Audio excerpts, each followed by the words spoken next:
Shalom, saudara-saudara yang dikasihi oleh Tuhan kita Yesus Kristus.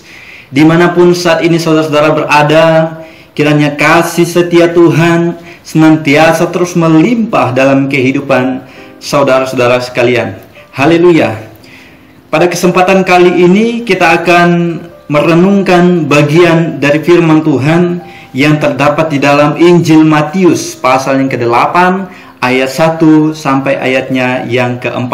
Saya akan membacakannya bagi kita pada hari ini. Judul perikop di atas, Yesus menyembuhkan seorang yang sakit kusta. Setelah Yesus turun dari bukit, orang banyak berbondong-bondong mengikuti dia. Maka datanglah seorang yang sakit kusta kepadanya, lalu sujud menyembah dia dan berkata, "Tuhan, jika Tuhan mau, Tuhan dapat mentahirkan aku."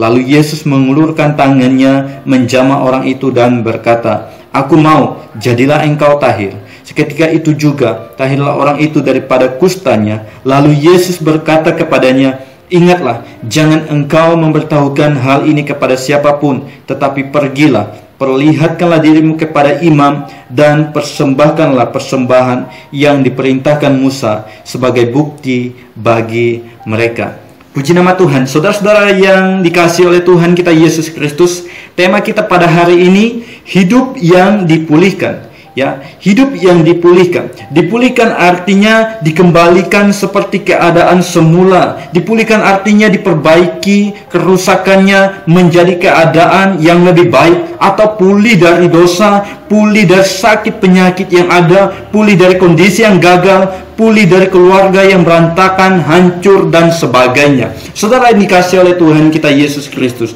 tentunya semua orang mendambakan hal tersebut dalam setiap kehidupan mereka. Semua orang yang mengalami penderitaan oleh karena sakit penyakit, semua orang yang mengalami masalah dalam kehidupannya, semua orang yang memiliki pergumulan yang begitu berat, pasti menginginkan agar pemulihan terjadi dalam kehidupannya. Saudara-saudara yang dikasihi oleh Tuhan kita Yesus Kristus, pada kesempatan kali ini kita belajar dari seorang yang sakit kusta. Bagaimana seorang yang sakit kusta itu dipulihkan oleh Tuhan. Seorang yang sakit kusta itu mengalami penderitaan yang begitu luar biasa oleh karena sakit yang dialami. Seorang yang sakit kusta itu merasa sangat menderita oleh karena keadaannya saat itu. Bagaimana dia dijauhkan dari keluarganya, dia tidak boleh bertemu dengan saudara-saudaranya, dia tidak boleh mendekat dengan orang-orang yang ada di sekitarnya,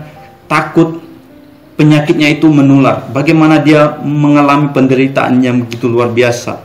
Saudaraku yang terkasih dalam Tuhan, tetapi kita melihat bahwa ketika seorang yang sakit kusta itu mendengar tentang Yesus bisa mengadakan mujizat, tentang Yesus bisa menyembuhkan berbagai jenis penyakit, dia mengambil tindakan yang sangat-sangat luar biasa. Bagaimana dia mengambil keputusan untuk datang kepada Tuhan, menyembah kepada Tuhan. Agar apa? Agar penyakitnya dipulihkan oleh Tuhan. Saudaraku yang terkasih dalam Tuhan kita Yesus Kristus, seorang yang sakit kusta ini, perjuangannya datang kepada Tuhan sangat luar biasa.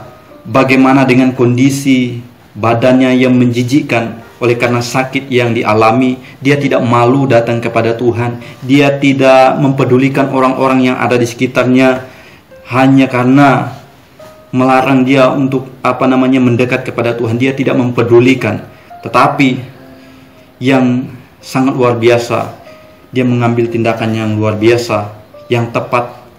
Agar apa? Agar Tuhan memulihkan keadaannya pada waktu itu. Ketika dia datang kepada Tuhan, menyembah kepada Tuhan, dan Tuhan mengulurkan tangannya dan memulihkan sakit penyakit yang dialami pada waktu itu. Saudaraku yang terkasih dalam Tuhan kita Yesus Kristus, tentunya setiap dari kita, jikalau ada saat ini kita mengalami masalah yang kita hadapi, masalah dalam pendidikan, masalah dalam keluarga, masalah dalam studi kita, bahkan mengalami penderitaan oleh karena sakit penyakit, bahkan kita memiliki keluarga yang hancur, keluarga yang berantakan, dan pastinya kita mau Dan kita rindu, dan saudara-saudara rindu setiap masalah yang dihadapi agar dipulihkan kembali. Saudara yang dikasih oleh Tuhan, kuncinya datang kepada Tuhan, menyembah kepada Tuhan. Sebab jikalau kita datang membawa setiap pergumulan, membawa masalah, membawa beban yang ada dalam kehidupan kita, disitulah Tuhan akan mengulurkan tangannya, dan Tuhan akan menyatakan kuasa-Nya. Mujizatnya akan terjadi dalam kehidupan kita, dan pemulihan terjadi dalam kehidupan kita. Saudara-saudaraku yang terkasih dalam Tuhan kita Yesus Kristus, tidak ada kesalahan yang begitu besar sehingga Allah dengan kasih-Nya tidak dapat menebus kesalahan itu. Tidak ada dosa atau perbuatan yang begitu buruk sehingga Allah dengan anugerah-Nya tidak dapat mengampuni kesalahan tersebut. Saudara yang dikasih oleh Tuhan kita Yesus Kristus, kiranya firman Tuhan ini menjadi kekuatan bagi kita yang memerlukan pemulihan. Daripada Tuhan, datang kepada Tuhan, agar Tuhan bekerja dan memulihkan keadaan kita. Haleluya, amin. Tuhan memberkati. Shalom.